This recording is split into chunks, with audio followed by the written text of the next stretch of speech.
El complejo de Casandra o el descreimiento de lo femenino.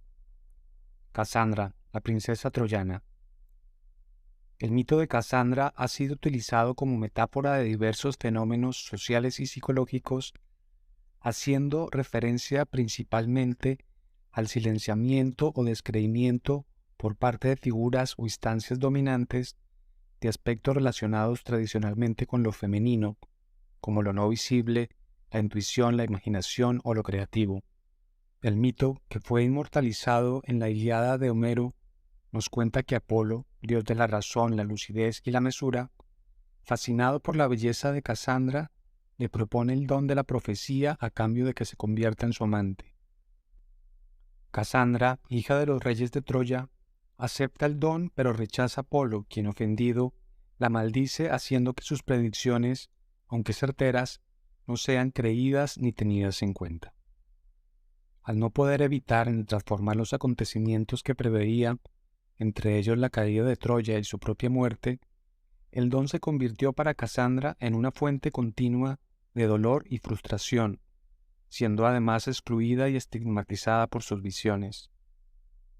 El mito de Casandra nos habla del aspecto oscuro de Apolo, es decir, cuando la racionalidad que caracteriza al patriarcado se olvida de sus raíces matriarcales y de manera arrogante se revela de manera misógina, equiparando lo femenino a lo carente, lo débil y a lo que es susceptible de ser dominado, explotado o violentado. El mito visibiliza entonces la necesidad de que el pensamiento lineal, lógico, analítico, cuantitativo y penetrante, que brinda soluciones pragmáticas y que se suele relacionar con lo masculino, con el cerebro izquierdo, se complemente con el llamado pensamiento del corazón, con la receptividad, con lo cualitativo, con la creatividad, con la síntesis y el acogimiento relacionados tradicionalmente con lo femenino, con el hemisferio derecho. La descalificación de lo imaginario en la modernidad.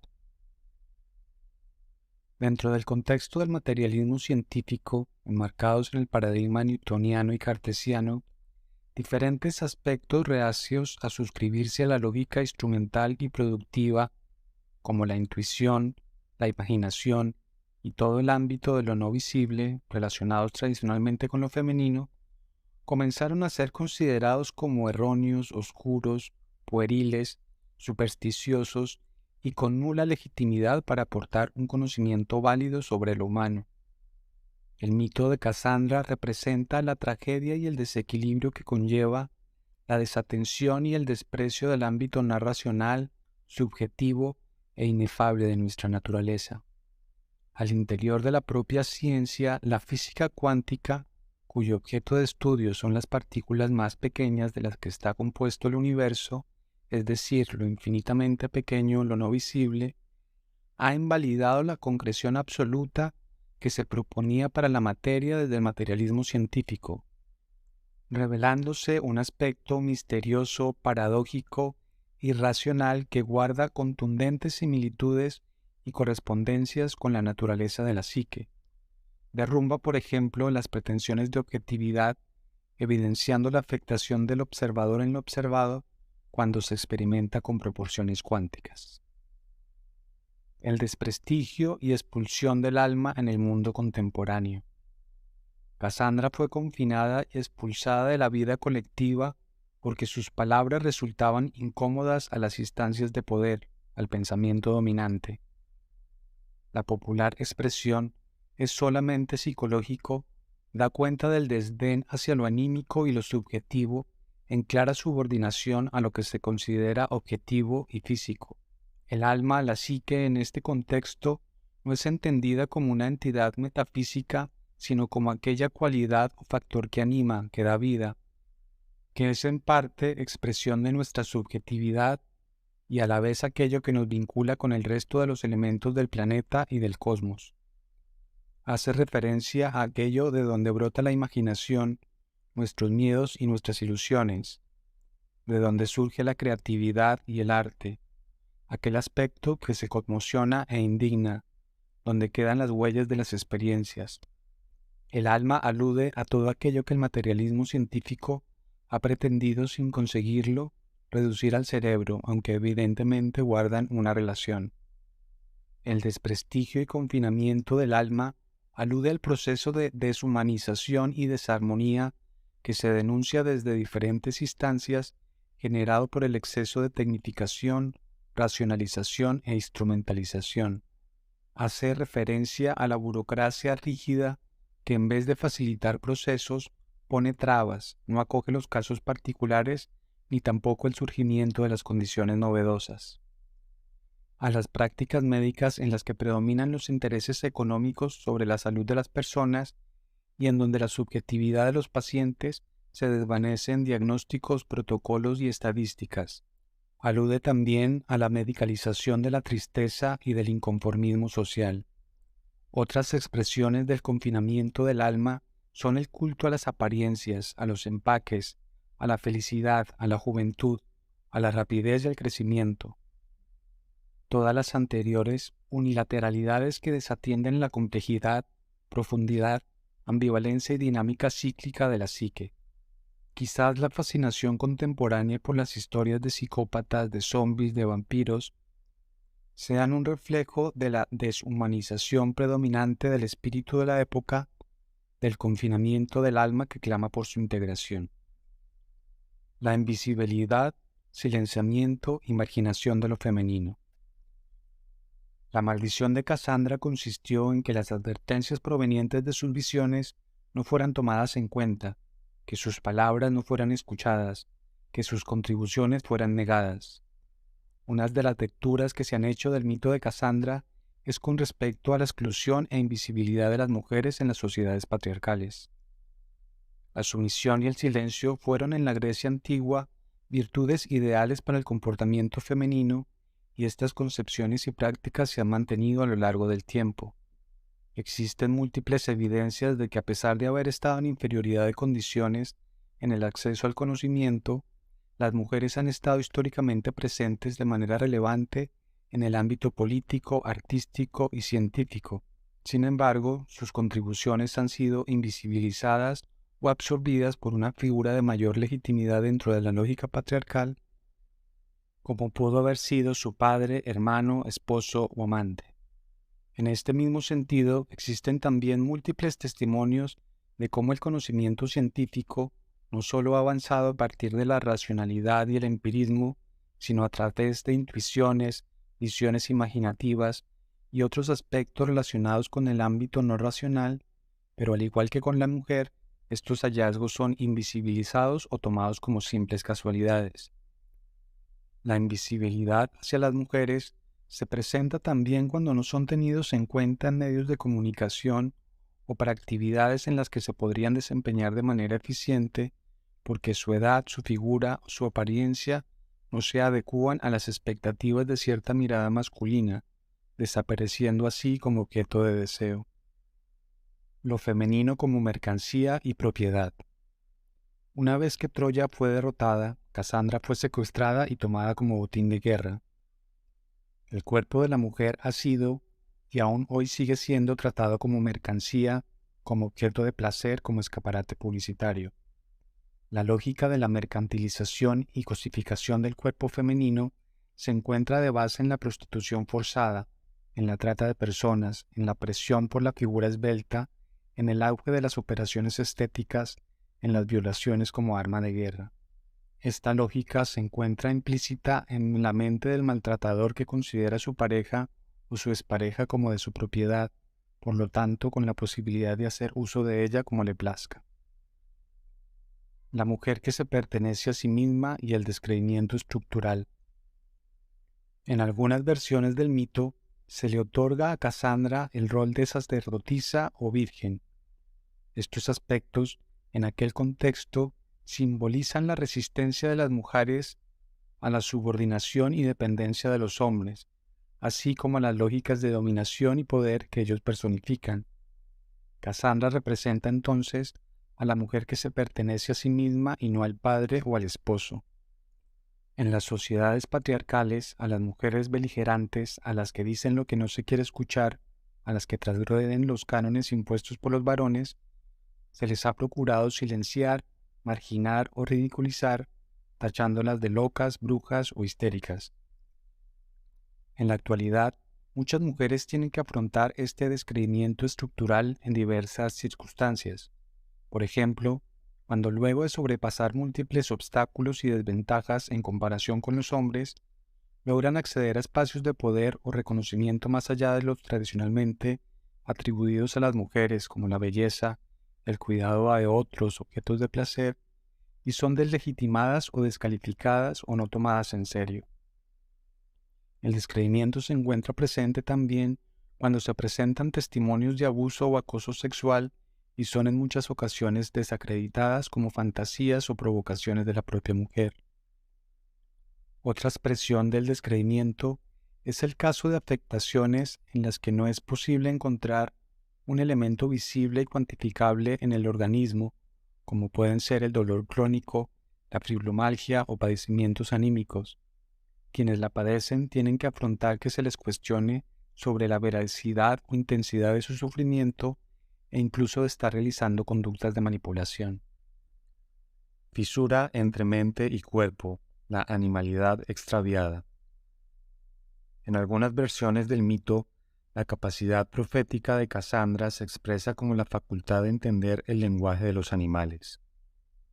Los animales en la mitología y en nuestros sueños suelen ser representaciones de nuestros instintos, de las necesidades de nuestro cuerpo y de sus ritmos, de nuestras pulsiones básicas. El mito de Casandra hace referencia a cómo el proceso civilizatorio que ha encumbrado la racionalidad y el empirismo como dogmas ha abierto una brecha con nuestra animalidad, con nuestra capacidad innata para la autorregulación, con la sabiduría inherente de nuestra naturaleza.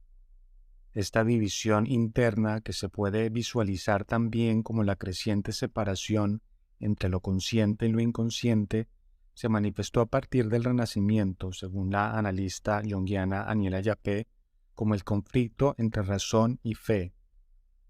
Atendiendo que el arte es un revelador del espíritu de la época, la autora considera igualmente que dicho distanciamiento se vio reflejado en el surgimiento de la pintura contemporánea, en la que destacan la abstracción y la fragmentación. Estos aspectos se pueden captar de manera paradigmática, según la autora, en la obra de Kandinsky. El distanciamiento con nuestra animalidad, con la sabiduría de nuestro cuerpo, se manifiesta como desorientación y disociación. Se puede expresar igualmente en sueños en los que hay animales enfermos, heridos o extraviados. El complejo de Casandra, la minusvaloración internalizada. Las mujeres se ven abocadas a construir su identidad en un contexto en donde sus fuentes de identificación son valoradas de manera peyorativa, otorgándoles connotaciones de debilidad, victimismo, dependencia e irracionalidad. En muchas ocasiones, la propia madre se constituye en el referente de aquello en que las mujeres no quieren llegar a convertirse. Los valores asociados con lo masculino, por el contrario, son altamente valorados, considerando al hombre como emprendedor, lógico, pragmático, descomplicado, objetivo, independiente, fuerte, valiente, poderoso.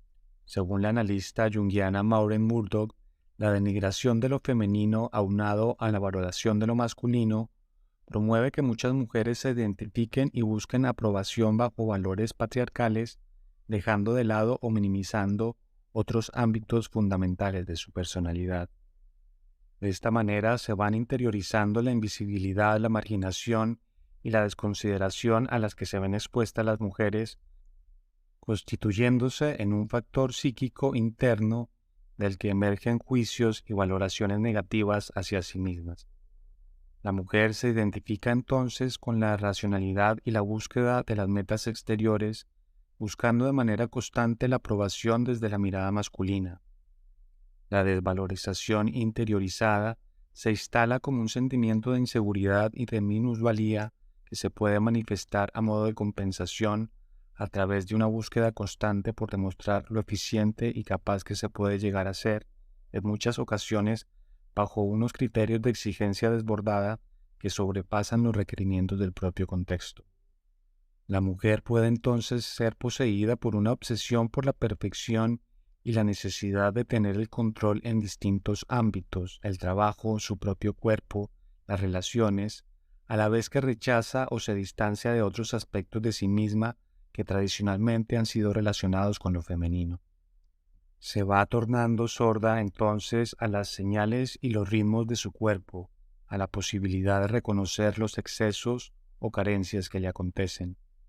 No le da credibilidad al sentimiento interior que la puede orientar sobre relaciones o actitudes que es necesario abandonar, ni a la voz que le promueve el despliegue de su propia vocación, que la alienta a ser fiel a su propia verdad.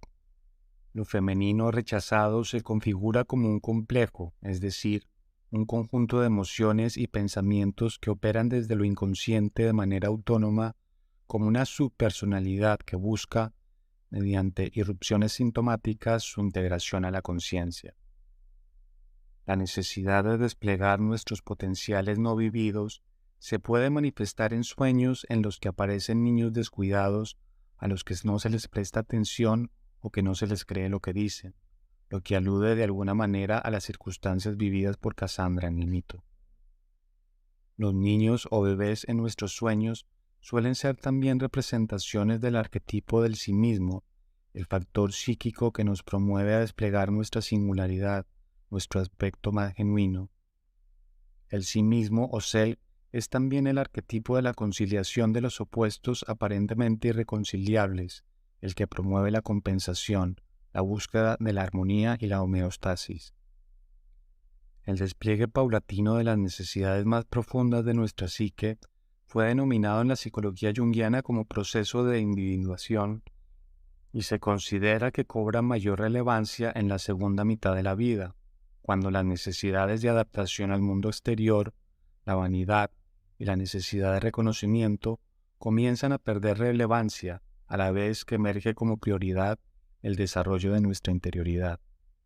El restablecimiento del equilibrio, la sanación de la herida de lo femenino y la escucha de la propia voz. Lo femenino y lo masculino, desde una perspectiva compleja, no son equivalentes a hombre y mujer, sino que hacen referencia a fases de un sistema dinámico de complementariedad y equilibrio.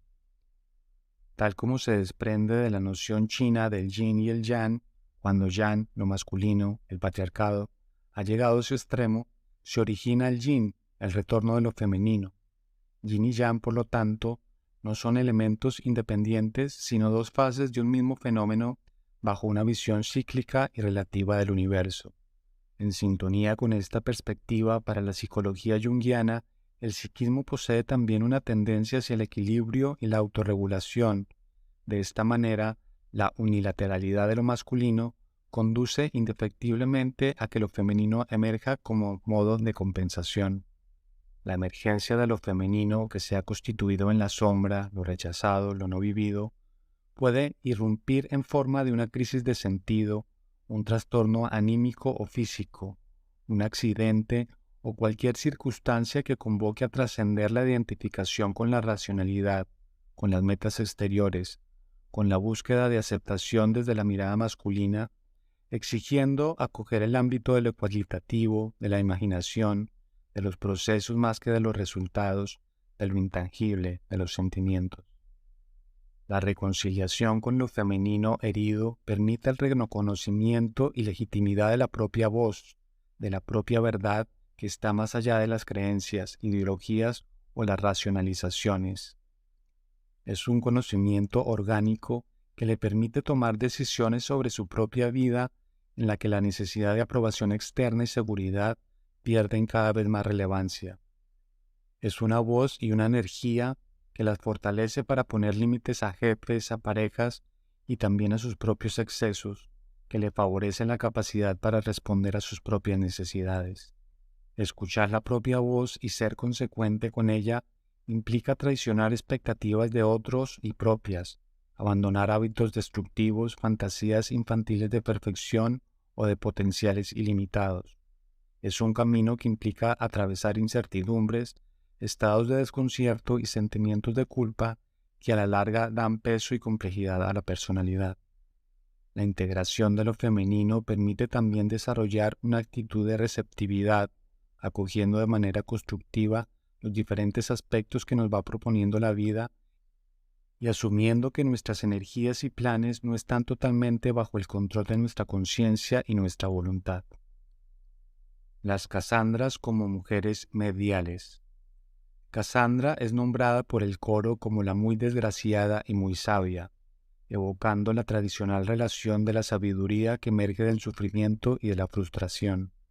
Para Neumann, el proceso de la evolución de la conciencia colectiva en la cultura occidental ha pasado de la inconsciencia matriarcal, con predominancia de lo instintivo, el animismo y lo colectivo, al escepticismo patriarcal, en el que ha primado la racionalidad y la individualidad. Para Neumann, la necesaria etapa patriarcal está viviendo su ocaso por agotamiento. El espíritu de la época corresponde entonces a la necesidad de una perspectiva en el que interactúen de manera armoniosa los dos principios, lo que implica una integración de lo femenino denostado y reprimido en esta última etapa. La analista junguiana Toni Wolff plantea que hay un tipo de mujeres que con una sensibilidad especial las hace servir de mediadoras entre el mundo interno y el mundo externo. Las mujeres mediales, como las denomina, se ven absorbidas y moldeadas por lo que busca hacerse consciente en determinada época, constituyéndose en portadora de nuevos principios y valores. Las mujeres mediales captan y escenifican en los conflictos de su propia vida, en los dolores de sus propios cuerpos, lo que se encuentra en el aire, lo que la conciencia colectiva no acaba de admitir, la necesidad de integrar lo femenino denostado y reprimido. A través de su arte, de sus sufrimientos, le dan luz al drama colectivo de vincular eróticamente los aspectos masculinos y femeninos que, como un matrimonio sagrado, actúan como puestos complementarios sin ningún tipo de subordinación. Ellas se consagran de manera inconsciente al servicio de un nuevo y encubierto espíritu de la época como lo hicieron los primeros mártires. Su dolor se constituye en una guadaña para lo superfluo y para el encuentro con lo más esencial y genuino. La conciencia colectiva clama por un reconocimiento e integración del alma, de lo femenino, en las relaciones, en las instituciones, en el modelo productivo, en las instancias de poder. Es impostergable una participación en igualdad de condiciones de lo cualitativo, de lo no visible. Que la lógica conquistadora, bélica y colonialista patriarcal se matice bajo la mirada integradora y acogedora de lo femenino, que ponga en evidencia incuestionable la interdependencia de todos los pueblos y la hermandad que nos vincula como especie, que devuelvan también la sacralidad y el respeto que merecen el planeta y todos los elementos de la naturaleza. El desarrollo de la conciencia simbólica como camino a la integración. En el siglo XIX surgieron movimientos de reacción al dogmatismo cientificista, reivindicando las fantasías, los sueños y la imaginación como elemento que nos vinculan con una dimensión trascendente que no se puede atrapar a través de conceptos, sino solo abordada de manera simbólica. Dichos movimientos, en los que se destaca el simbolismo o el romanticismo, asumen que el ser humano necesita, además de raciocinio y verificación empírica, ser alimentado constantemente con sensibilidad e imaginario.